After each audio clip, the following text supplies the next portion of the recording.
Hello student, कैसे आप लोग। उम्मीद करता हूं कि आप लोग अच्छे होंगे। Welcome to S coaching centre. आज हम लोग क्लास 10th का बहुत ही इंपॉर्टेंट क्वेश्चन मैथ में थेल्स थ्योरम बहुत ही इजीली तरीका से सॉल्व करेंगे। चलिए स्टार्ट करते हैं हम लोग। देखिए बाबू, थेल्स थ्योरम कहता है कि किसी त्रिभुज के एक भुजा के समानांतर खींची गई रेखा त्रिभुज के अन्य दो भुजाओं को एक ही अनुपात में विभाजित करती है। फिर ध्यान से सुन लीजिए। थेल्स थ्योरम कहता है किसी त्रिभुज के एक भुजा के समानांतर खींची गई रेखा अन्य दो भुजाओं को एक ही अनुपात में विभाजित करती है। चलिए सबसे पहले देखिए बाबू, एक त्रिभुज ले ले हम लोग, त्रिभुज बना ले। सबसे पहला काम, चलिए त्रिभुज का नामकरण कर दीजिए ए बी सी। ये आपका बाबू त्रिभुज हो गया। त्रिभुज ए बी सी, तीन भुजा है इसमें, ए बी है, बी सी है आपका, और एक आपका ए सी है। कह रहा है किसी त्रिभुज की एक भुजा, कोई भी एक भुजा ले सकते हैं, ए बी भी ले सकते हैं, बी सी भी ले सकते हैं, ए सी भी ले सकते हैं। हम यहाँ पे बी सी भुजा ले रहे हैं और इसके समानांतर बाबू एक रेखा हम खींच दे रहे हैं। इस रेखा का नाम कर ले हम डी ई। इस रेखा का नाम क्या हो गया बाबू? डी। यानी बीसी के समानांतर एक रेखा हमने खींच दिया। अब ये रेखा क्या करती है कि त्रिभुज की दो भुजा बचा है, एक ए बी और एक ए सी, इसको एक ही अनुपात में क्या करती है बाबू? विभाजित करती है। मीन्स कहने का अर्थ हुआ कि A D by D B A E by A C, या ऐसे भी कर सकते हैं आप लोग, A D by A B A E by A C, या हाफा भी कर सकते हैं, A D by D B A E by A C. चलिए सबसे पहले अब हम लोग गिवन डेट लिखते हैं। गिवन मीन्स इसका मतलब हुआ है दिया हुआ है। क्या दिया हुआ है? तो गिवन डेट में हम लोग लिख सकते हैं बाबू त्रिभुज एबीसी, इन त्रिभुज ए बी सी, डी समानांतर बीसी। इसके बाद होता है बाबू टू प्रूफ। प्रूफ क्या करना है, या प्रूफ डेट भी लिख सकते हैं, टू प्रूफ। ये जो समानांतर डी रेखा खींचा गया है बीसी के, ये रेखा जो त्रिभुज की अन्य दो भुजाओं को एक ही अनुपात में विभाजित करती है। Means A D by D B A E by A C. देख लीजिए फिगर में बाबू, A D by D B बराबर ए ई बाई ए सी। किसी को भी पहले लिख सकते हैं, ये भी जरूरी नहीं है कि पहले A D by D B ही लिखे, ए ई बाई ए सी भी पहले लिख सकते हैं। चलिए बाबू, इसमें थोड़ा सा हमको कंस्ट्रक्शन करना पड़ता है। देखिए यहां हम लंब डाल दिए बाबू, एक एसी भुजा पे लंब डाल रहे हैं हम। एसी भुजा पे लंब डाल रहे हैं हम डी एम। ये लंब हो गया आपका 90 डिग्री, यानी डीएम लंब आपका किस पे हो गया बाबू? एसी पे। एसी पे कहने का मतलब हुआ कि एई पे भी लंब है आपका और ईसी पे भी लंब है, यानी डीएम। एक इधर भी डाल दिया जाए, एबी पे भी लंब डाल दिया जाए। एम लिए हैं तो यहां एन लिख दे, नामकरण कुछ भी कर सकते हैं। एम एन, ईएन लंब किस पे हो गया बाबू? एबी पे, और डीएम लंब किस पे हो गया? एसी पे। और एक काम करें, ज्वाइन डी टू सी, और यहां ज्वाइन कर ले हम लोग बी टू ई। अब जो कंस्ट्रक्शन किए हैं उसको अब यहां पे हम लोग लिख लें, जो रचना किए हैं। तो रचना क्या किए हम बाबू?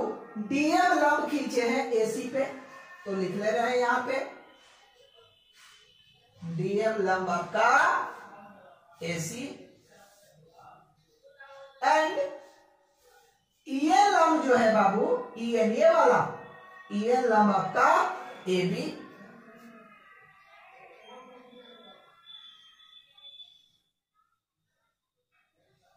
और क्या किए हम लोग, ज्वाइन डी टू सी और बी टू ई।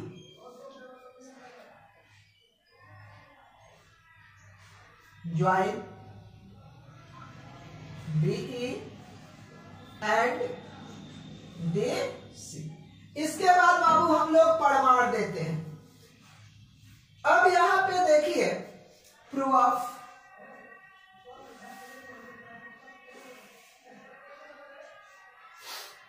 अब प्रूफ करेंगे हम लोग, प्रूफ परमार देंगे। तो सबसे पहले हम इसमें से एक ट्रेंगल हम लोग ये ले ले बाबू, ऊपर वाला देख लीजिए, क्योंकि आपको रेशियो दिखाना है ना। तो एक ट्रेंगल हम लोग ले ले बाबू A D E, A D ई देख लीजिए, दूसरे कलर से कर दिया इसको, ए डी ई। उसके बाद से यहाँ पे दो ट्रेंगल नीचे बन गया है, एक डी ई सी भी ले सकते हैं, डी ई बी भी ले सकते हैं, आपकी इच्छा। चलिए हम डी ई बी रख ले रहे हैं, ये वाला ट्रेंगल। एक आपका कौन सा ट्रेंगल लिए हैं बाबू, ध्यान दीजिए। एक ट्रेंगल आपका लिए हैं हम ए डी ई और एक ट्रेंगल लिए हैं डी ई बी। तो इस साइड देखिए लंब, यही लोग फंसते अक्सर बाबू। यहाँ पे ये जो आपका इस त्रिभुज में एक डी ई बी है और एक डी ई ए डी ई है, इसमें जो आपका लंब है बाबू, लंब डाला गया है वो आपका ई एन है। तो यहाँ पे रेशियो दिखाना है, तो हम एक त्रिभुज ए डी ई और डी ई बी ले लें। तो यहाँ पे एरिया ऑफ त्रिभुज ए D E by area of त्रिभुज डी ई बी। अब देखिए यहां लंब डाल दिया गया है ना, तो बाबू ये समकोण त्रिभुज हो गया। तो समकोण त्रिभुज का एरिया आपको पता होना चाहिए कि समकोण त्रिभुज का एरिया होता है 1/2 बेस इंटू हाइट। एरिया बराबर होता है समकोण त्रिभुज का 1/2 बेस इंटू हाइट। तो दोनों ट्रायंगल में बाबू कर ले हम लोग। यहाँ पे ए डी ई में आधार आपका क्या ले ले बाबू, ए डी, लंब क्या है आपका ई एन। तो 1/2 आधार आपका ए डी, लंब है आपका बाबू ई एन। सेम वही काम हम नीचे भी कर ले। डी ई बी में, डी ई बी में देखिए इस साइड है ना बाबू, तो आप लिखे थे कि ये लंब जो है ए बी पे है, तो अब की बार हम आधार को ले ले डी बी, लंब तो आपका ई एन ही है। तो 1/2 D B into E N. अब देख लीजिए बाबू, इसमें से कटने वाला है, उसको कटा दीजिए। यहां से आपका 1/2 से 1/2 कैंसिल हो गया, ई एन से ई एन कैंसिल हो गया। तो क्या बचा आपके पास, area of A D E by area of D E D. क्या बचा है देख लीजिए आपके सामने, ए डी बटे डी बी। इसको हम लोग क्या कर ले बाबू, इक्वेशन फर्स्ट। सेम इसी प्रकार बाबू और फिर एक ट्रायंगल हम लोग इसी को रखेंगे, ए डी ई। अब की बार ले ले बाबू हम लोग नीचे वाला डी ई सी। सेम यही काम यहां भी करते, हम चाहते तो एक लाइन में भी कर देते हैं हम लोग, लेकिन यहाँ पे थोड़ा सा और लिख लीजिए कि और अच्छा लगेगा। सो मतलब बाबू इसी प्रकार area of triangle A D E, ध्यान दीजिए बोर्ड पे, area of triangle D E C से वही फॉर्मूला लगा दे, 1/2 बेस इंटू हाइट। तो यहाँ पे देखिए इधर लंब आप जो लगा है बाबू, डीएम लंब खींचे हम लोग। तो 1/2 आधार आपका ए ई, लंब आपका क्या है डीएम। फिर वही काम नीचे वाला में भी देख लीजिए, 1/2 आधार आपका ईसी, लंब आपका डीएम। डीएम डीएम आपका कैंसिल, 1/2 कैंसिल, यानी area of triangle A D by area of triangle DEC, AE बटे EC। ये आप हो गया आपका इक्वेशन सेकंड। अब बाबू दोनों इक्वेशन को मिला दीजिए समीकरण 1 और समीकरण 2 से। समीकरण 1 व समीकरण 2 से। यहां भी देखिए area of ADE by area of ADE, area of DEB, AD by DB, यहां area of ADE by area of DEC, AE by EC।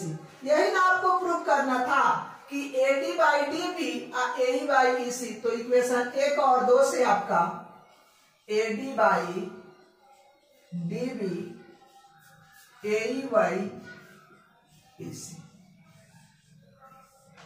Equation.